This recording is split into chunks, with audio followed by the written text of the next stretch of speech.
Waktu itu aku baru menerima pekerjaan freelance nulis skrip horor mengenai sebuah kasus nyata. Aku yang sebenarnya tergolong penakut ini, jadi kepikiran dan jadi waspada kalau ada bunyi-bunyian. Nah, paginya, aku bangun sekitar jam 5 dan masih agak gelap. Seperti biasa aku sholat subuh kemudian masak buat sarapan. Kira-kira jam setengah 6 aku yang lagi bikin sarapan, mendengar suara orang berdehem di luar pagar. Aku diam sejenak. Aku pikir orang di kamar mandi karena di depan rumahku itu halaman yang berbatasan langsung dengan tembok kamar mandi tetangga depan.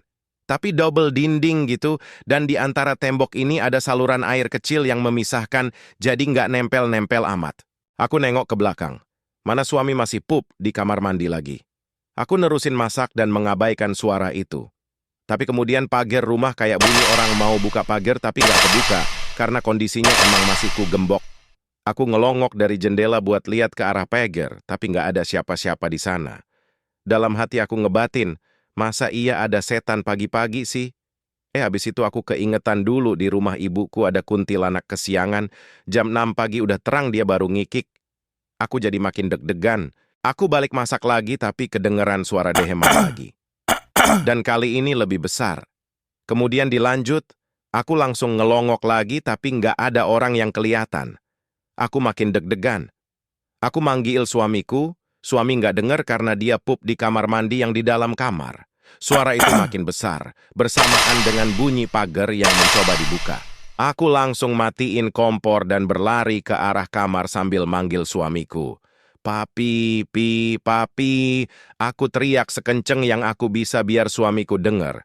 Dengan muka marah karena ritualnya terganggu, dia nanya, ada apaan sih pagi-pagi ribut? Dengan muka panik dan ngos-ngosan aku bilang, ada suara gede banget di depan tapi longok nggak ada orangnya.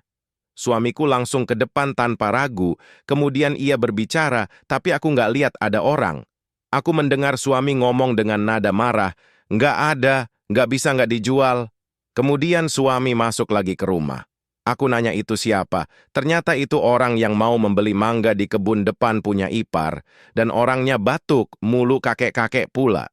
Dan kakek itu langsung ketakutan lihat suamiku yang emosi. Suamiku kesel sama aku karena belum tuntas katanya.